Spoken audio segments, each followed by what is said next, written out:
अब मेरी जन्म कुंडली भी देख लीजिए।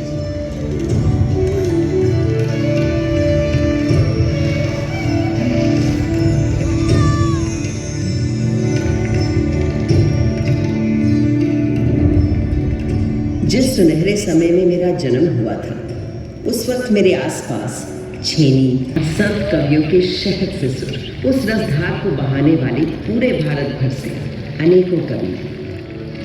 इन भक्त कवियों में कोई हिंदू था, कोई मुसलमान, कोई सूफी, कोई शायर, कोई शैव, कोई वैष्णव। सबके आराध्य अलग अलग थे, भाषा अलग, पर सबकी भक्ति में एक ही परमात्मा, एक ही ब्रह्म, एक ही ओंकार के दर्शन सारे देश को हो रहे थे।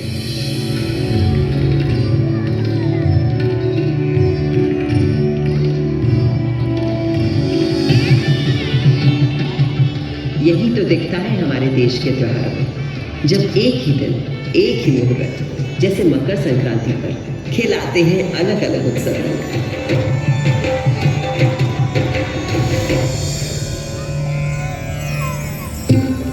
इस लाल किले को बनवाया था मुगल शहंशाह शाहजहां ने। बलुए पत्थरों से मुझे गढ़ा गया था और इस मजबूती से कि 400 साल बाद आज भी मुझे हिलाना नामुमकिन है।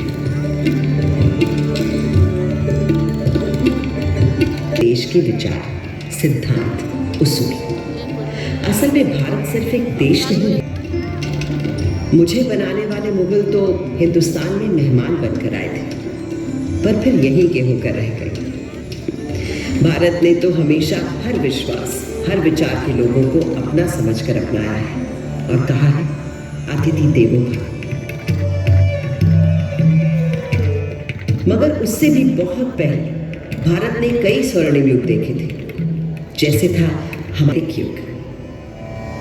सरित सरस्वती नदी के तीर बैठे जब ऋषि मुनि गंभीर, समिधा अग्नि आहुति और यज्ञ तपस्या कर हुए सब प्रज्ञ, रचने लगे वो वेद पुराण ऋग अथर्व यजुर और साम, शोध किए सब जीवन तत्व, खोज निकला प्रकृति का सत्व, जीवात्मा परमात्मा है एक, माया ब्रह्म से लगे अनेक।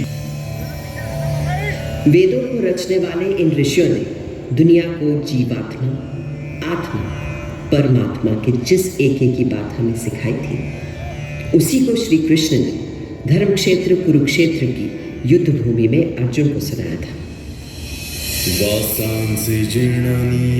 जैसे पुराने कपड़ों को उतारकर संस्कृति ही भारतीय संस्कृति की आत्मा है और ओम की ध्वनि उस परम ब्रह्म का स्वरूप।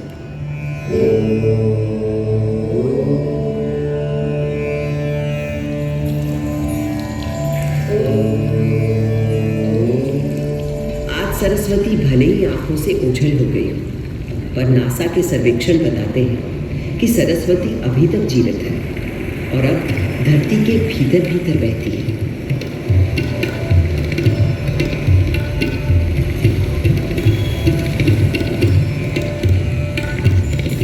मगर मेरे देश की शुरुआत तो उस वैदिक युग से भी पहले की है।